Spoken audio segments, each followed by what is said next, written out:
Warner Brothers is probably hoping that it doesn't look like a Marvel movie in the case that it's very front loaded, right? They're hoping that if they have a big opening, if they have $150 million opening for a big summer movie like this, which should be doable for a new Superman movie, $150 million opening, which what they're hoping is that it doesn't finish domestically at 300 to 350, right? Because that would be terrible for it just to basically rack up everything in the first week and then it hits a brick wall. If it's bad, that's exactly what's going to happen.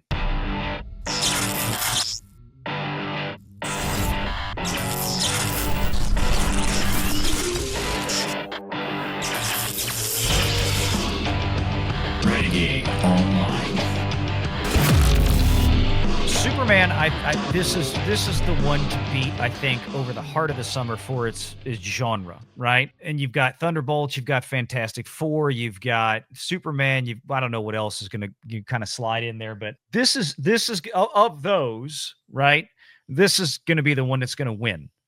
I mean, I don't have much of a doubt in my mind that Fantastic Four is going to outperform this one because the curiosity factor won't be there. Now, the only thing where Fantastic Four, the only way that I think it could possibly win is if this movie is really bad. If Superman is really, really bad and it comes out and it pisses off the audience and they slay this thing with word of mouth, bad word of mouth, then it could get cooked. The thing is, though, the threshold, I think, for one of these two movies to beat the other is not that high. I don't think Fantastic Four is going to be much more than a $500 million movie.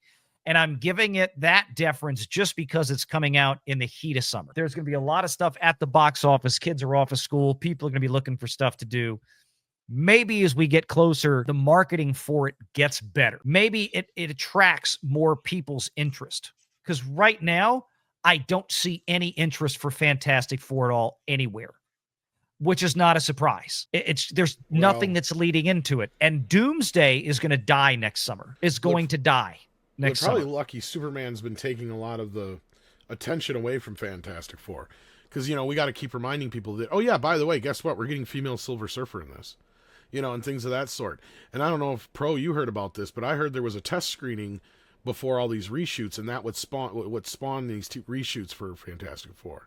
Because I think you covered the story about the reshoots, but I don't remember if it got into that part. Because I guess that the test screening did not go well. No, that's what. That's exactly what we're hearing. The things that got, When do they ever go well for Disney? Serious question. Well, I'm the not rumor I heard, around. and this is big grain of salt, is that they kill a very important character. Yep. Yeah, heard the same thing. Mm-hmm.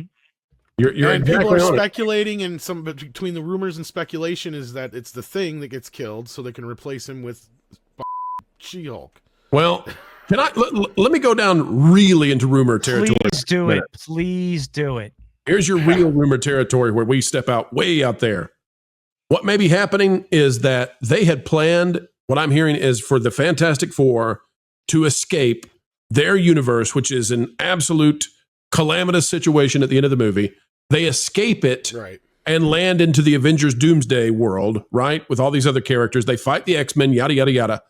At the end of Secret Wars, the plan was, allegedly, for the Fantastic Four to go back to their universe to go now save it. And then launch the Marvel X-Men, the Disney Marvel X-Men. Now that we've put the end to the story of the Fox X-Men, now Disney can launch theirs in that universe. The problem is for Disney now, people, if they don't go watch Fantastic Four, if they don't like Pedro, if they don't like the ending, if they don't like what happens, and they don't watch Avengers, what do you do now? What do you do? Because your whole roadmap is screwed up. And you can't do this if the new level that you make is like, well, we made $400 million. That's a good job, except we spent $800.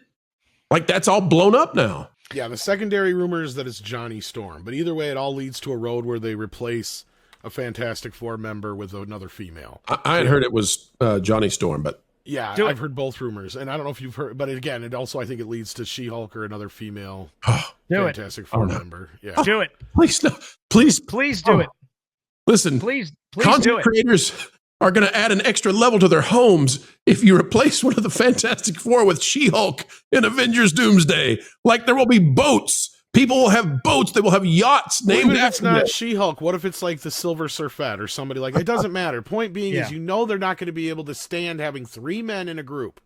right? They're going to have to kill one of those guys and they're bring all in white. some female character, and they're all white on top of it all. Or white passing. Pedro. Or white passing, except for Pedro, which we taking us back to our original point before. Even when they were casting this, even though Pedro was down the list of choices, they went into this. They were never. This is what I meant when John Krasinski was never even considered, is because they were going after a Hispanic actor, period. It's the same kind of thing with the more recent Karate Kid movie where I called bullshit on their open casting call. Right? Because they're like, oh, we did an open casting call where we saw all these kids from the start. It's like, yeah, but you were already saying you were looking for an Asian kid to begin with. And like Script Doctor says, they just say that crap because it's just a bunch of PR bull crap. They already have an idea of who they're going to hire between like 4 or 5 kids. It's the same thing. Oh, we did an open casting call for Snow White. We landed on Rachel Ziegler. Exactly, yeah. Oh, we did an open casting call for Little Mermaid. But we just, out of all of them, we picked Halle Bailey. No, you didn't. You already had it decided in your head that you wanted a Hispanic actress and a black actress. That's it. All you knew in the beginning was the bitch can't be white. You're gonna get the same thing here. I love and hope and pray that Disney keeps going down and swirling this toilet bowl like they are with this, because it's so hilarious to watch at this point. I mean, I years ago, I was at a point where I said, look, I hope Disney gets better. I want them to change. And I still do. And I want people to understand I'm being a little silly and bit of a facetious argument here. But the point is that I'm like, you know what? They're not going to. I've come to the realization that it doesn't matter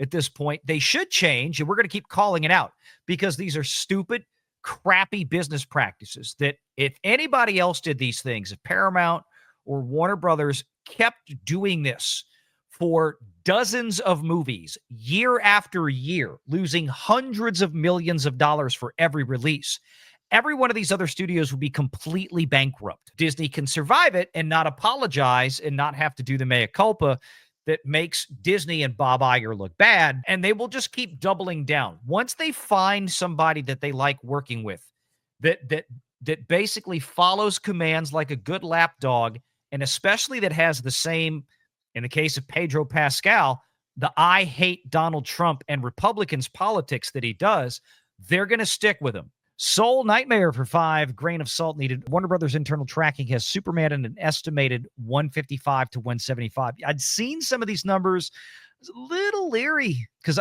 we're still a little ways out. We're still, when is it open? June 13th? June 11th. No, June 11th.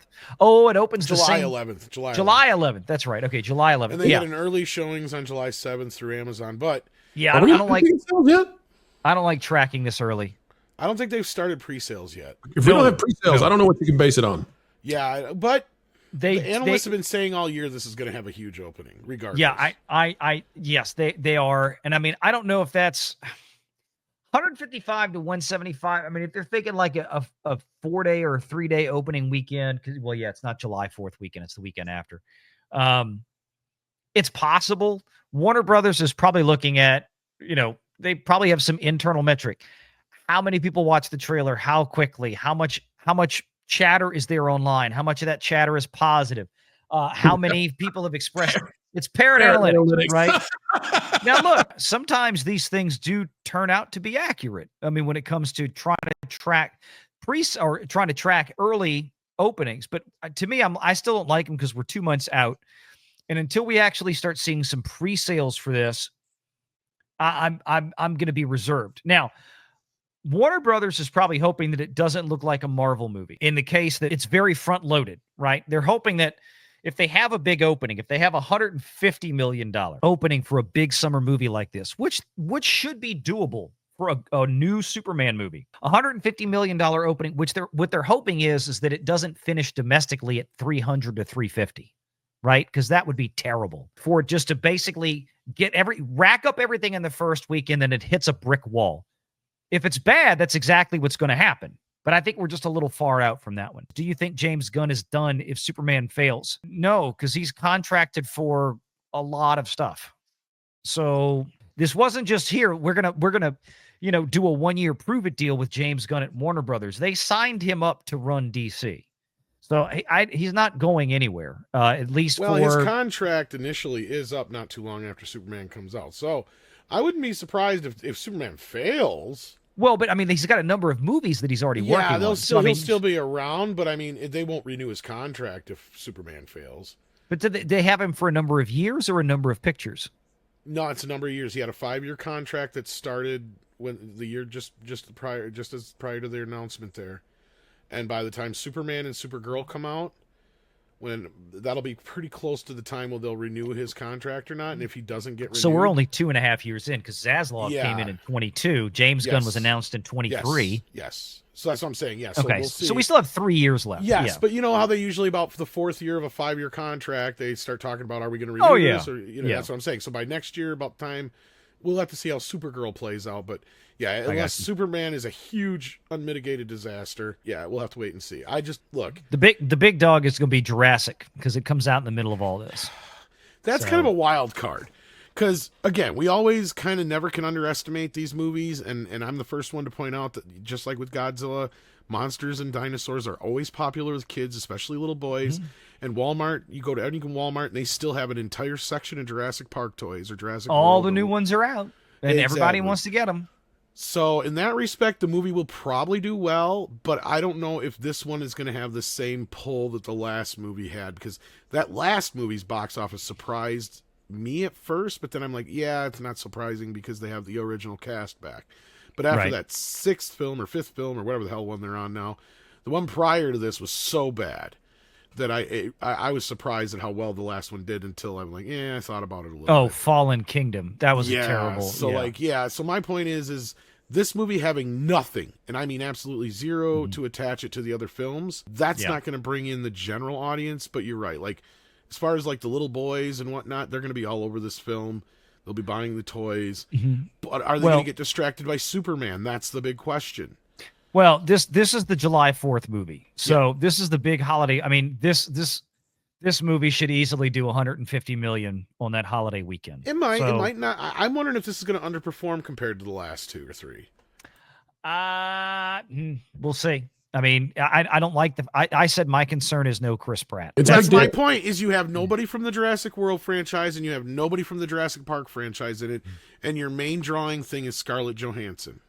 But I'll tell you this, on the Superman question, if Superman fails, and you know, we have to define what fail is, but let's say it's a spectacular fail and none of us can even debate whether or not it failed because it really failed, then everybody is in deep doo-doo over at Warner Brothers at that point. Now, Warner Brothers itself, some people have questioned, is it in like existential quandary? And the answer to that is no, but everybody is going to be in a very bad place if Superman fails. Make sure you're subscribed to Valiant Renegade and join us every Sunday at 6 p.m. Eastern for the live show.